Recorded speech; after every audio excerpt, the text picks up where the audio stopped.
আসসালামু আলাইকুম রহমতুল্লাহ।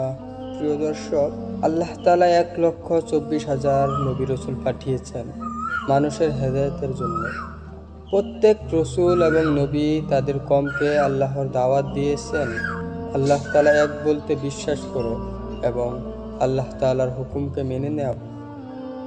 কিন্তু আল্লাহর হুকুমে এখনও 4 জন নবী জীবিত রয়েছেন।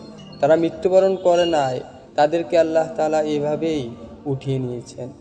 আপনাদেরকে বলে রাখি, 2 জন নবী এখনও আমাদের জমিনে রয়েছে, আর 2 জন নবীকে আল্লাহ তাআলা মহান আকাশে উঠিয়ে নিয়েছে।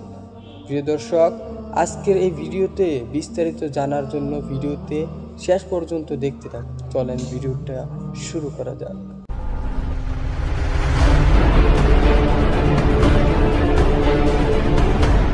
উম্মাহ পরিবার, আমরা সবাই একটা পরিবার।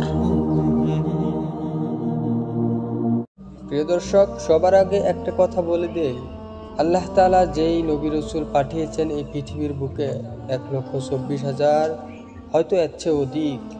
একটা কথা জানেন, তারা এখনো নিজ নিজ কবরে জীবিত রয়েছে। কারণ মহান আল্লাহ তাআলা বলেন, আর রসুল সাল্লাল্লাহু আলাইহি ওয়াসাল্লামের হাদিস থেকে জানা যায়, রসুল সাল্লাল্লাহু আলাইহি ওয়াসাল্লাম বলেন, আল্লাহ তাআলার রসুল এবং নবীরা তাদের শরীর কবরের পোকামাকড়ের জন্য হারাম করে দেওয়া হয়েছে। কারণ তারা নবী রসুল, তাদেরকে পোকামাকড়ে খাইতে পারবে না, তাই তারা এখনও নিজ নিজ কবরে জীবিত রয়েছে। প্রিয় দর্শক, আল্লাহর রসুল সাল্লাল্লাহু আলাইহি ওয়াসাল্লাম নবীদের রসুলদের সমস্ত নবী রসুলের শেষ নবী ও রসুল। তিনি পরে কোনো নবী ও রসুল আসবে না। তিনি হচ্ছেন নবীদের নবীখরের দরজা। তিনি হচ্ছে রহমাতুল লিল আলামিন। তিনি সব নবীর শেষ নবী।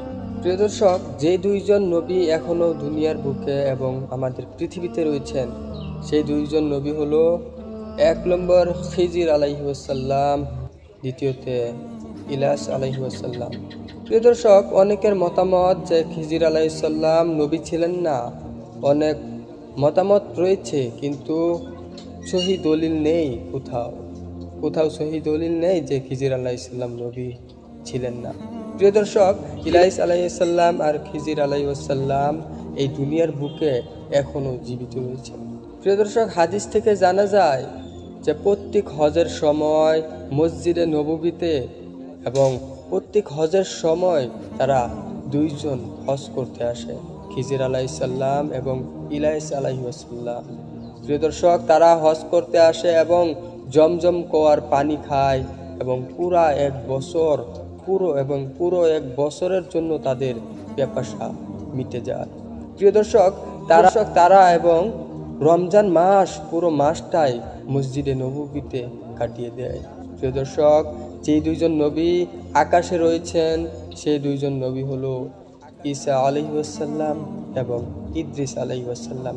প্রিয় দর্শক, ঈসা আলাইহিস সালামের অবাক ঘটনা রয়েছে, যে ঘটনাগুলো আমি ইনশাআল্লাহ আপনাদের সামনে তুলে ধরব। প্রিয় দর্শক, ইদ্রিস আলাইহিস সালাম দুনিয়ার এমন একজন নবী ছিলেন, যে নবী নাকি সর্বপ্রথম শিক্ষা, বিদ্যা অথবা লেখা তার থেকেই সিলসিলা শুরু হয়েছে। প্রিয় দর্শক, ইদ্রিস আলাইহিস সালাম দর্জি ছিলেন। ইদ্রিস আলাইহিস সালাম অনেক সুন্দর কাপড় বানাতেন। ইদ্রিস আলাইহিস সালাম থেকে ধরে নিতে পারেন কাপড়ের সিলসিলা এসেছে। প্রিয় দর্শক, ঈসা আলাইহিস সালামকে আল্লাহ তাআলা এমন শক্তি দিয়েছিলেন যে মৃত্যু ব্যক্তিকে তিনি জীবিত করে দিতেন। তিনি একবার অনেক বড় একটি ঘটনা, একবার তিনি জঙ্গল দিয়ে যাচ্ছিলেন, হঠাৎ এক ব্যক্তি তার সাথে আসলো এবং তার সাথে চলতে লাগলো। তখন সে যাচ্ছে, হঠাৎ দেখে একটি গর্ত সামনে। তখন ঈসা আলাইহিস সালামকে ওই ব্যক্তি বলল, এইখানে দেখেন একটি কঙ্কাল দেখা যাচ্ছে, আপনি না মৃত ব্যক্তিকে জীবিত করতে পারেন, আপনি কি জানেন এই কঙ্কালটা কার? তখন ঈসা আলাইহিস সালাম বলেছেন, জি, আমি তো জানি না এটা কার কঙ্কাল। তখন ওই ব্যক্তি বলল, আপনি তো আল্লাহর প্রেরিত রসুল, আপনি না মৃত ব্যক্তিকে জীবিত করতে পারেন? একটা কাজ করেন না, আপনি আমাকে সেই দোয়াটি শিখিয়ে দেন যে আমিও মৃত ব্যক্তিকে জীবিত করতে পারি। তার এই কথা শুনে ঈসা আলাইহিস সালাম বললেন, তুমি চুপ করো, এটা কি সবার দ্বারা সম্ভব? এটা সবার দ্বারা সম্ভব নয়। তখন ওই ব্যক্তি অনেক জোর জবরদস্তি করতে লাগলো এবং ঈসা আলাইহিস সালামকে বিরক্ত করতে লাগলো। তখন ঈসা আলাইহিস সালাম বললেন, দেখো এটা ঠিক না, আল্লাহর হুকুম ছাড়া কিছুই হয় না। তখন ওই ব্যক্তি বলল, না, আপনি আমাকে শিখিয়ে দেন অথবা আমার সামনে একবার জীবিত করে দেন। তখন তার এমন আচরণ দেখে ঈসা আলাইহিস সালাম বিরক্ত হয়ে সেই মৃত কঙ্কালের উপর আল্লাহ তাআলার বাণী অথবা ইসমে আজম পড়ে ফু দিলেন। তখন সঙ্গে সঙ্গে সেই কঙ্কাল থেকে একটি দৃষ্টান্ত ভয়ঙ্কর একটি বাঘ বের হয়ে দৌড়ে এসে সেই ব্যক্তির শরীরকে 2 টুকরো করে দিল এবং ছিন্ন করে দিল। তখন ঈসা আলাইহিস সালাম তাকে দেখে বললেন, এই বাঘ, তুমি তাকে ছিন্ন কেন করে দিলে? তখন সেই বাঘটি বলল, ইয়া রুহুল্লাহ, ইয়া ঈসা আলাইহিস সালাম আপনাকে অনেক বিরক্ত করছিল, আমি তাকে আপনার সঙ্গে সে অনেক বেয়াদবি করছিল, আমি তা দেখে সহ্য করতে পারি না এবং আল্লাহ তাআলা বলেছেন আপনার বেয়াদবির বদলা নিতে। এখন আমি তাকে 2 টুকরো করে দিলাম, কারণ আল্লাহ তাআলা বলেছেন মূর্খদের মৃত্যু মূর্খরা নিজেই টেনে আনে। আল্লাহু আকবার। প্রিয় দর্শক, তখন ঈসা আলাইহিস সালাম ওই বাঘটিকে বলল, আচ্ছা তুমি তাকে তো মেরেই দিলে, কিন্তু তার রক্ত কেন পান করছো না এবং তার মাংস কেন আহরণ করছো না?